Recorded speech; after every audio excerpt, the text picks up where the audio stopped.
സ്കിന്നിൻ്റെ നല്ലൊരു തിളക്കം ലഭിക്കാനും സ്കിൻ സോഫ്റ്റ് ആവാനും ബീട്രൂട്ട് ജ്യൂസാണോ ക്യാരറ്റ് ജ്യൂസാണോ കൂടുതൽ നല്ലതെന്ന് ഇന്നത്തെ വീഡിയോയിൽ നമുക്ക് നോക്കാം. ബീട്രൂട്ടിൽ ധാരാളമായിട്ട് ആൻറ്റി ഓക്സിഡൻസ് അടങ്ങിയിട്ടുണ്ട്. ക്യാരറ്റിലും ആൻറ്റി ഓക്സിഡൻസ് ധാരാളം അടങ്ങിയിട്ടുണ്ട്. ഈ ആൻറ്റി ഓക്സിഡൻസ് ഉള്ള ഭക്ഷണം കഴിക്കുന്നത് സെൽസിൻ്റെ ആരോഗ്യത്തിന് നല്ലതാണ്. അതായത് സെൽസിനെ അഥവാ കോശങ്ങളെ ഡാമേജിൽ നിന്നും സംരക്ഷിക്കാൻ സഹായിക്കുന്ന ഒന്നാണ് ആൻറ്റി ഓക്സിഡൻസ്.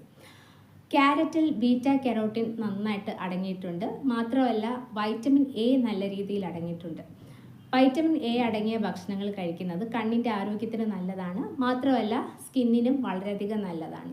ഈ ബീറ്റ കെരോട്ടിനും വൈറ്റമിൻ എയും ഉള്ളതുകൊണ്ട് തന്നെ കൊളാജൻ പ്രൊഡക്ഷൻ നല്ല രീതിയിൽ നടക്കാൻ ക്യാരറ്റ് സഹായിക്കും.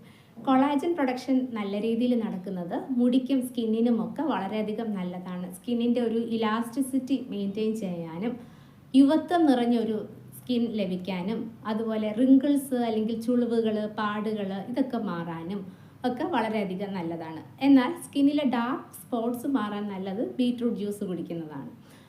പക്ഷേ മൊത്തത്തിൽ സ്കിന്നിനൊരു ബ്രൈറ്റ്നസ് തരുന്നതും കൊളാജൻ പ്രൊഡക്ഷൻ മെയിനായിട്ട് നടക്കുന്നതും ഈ ക്യാരറ്റ് ആയതുകൊണ്ട് തന്നെ സ്കിന്നിൻ്റെ ഒരു യൂത്ത്ഫുൾ ആയിട്ടിരിക്കാൻ വേണ്ടിയിട്ട് എപ്പോഴും നല്ലത് ക്യാരറ്റ് ജ്യൂസ് കുടിക്കുന്നതാണ്.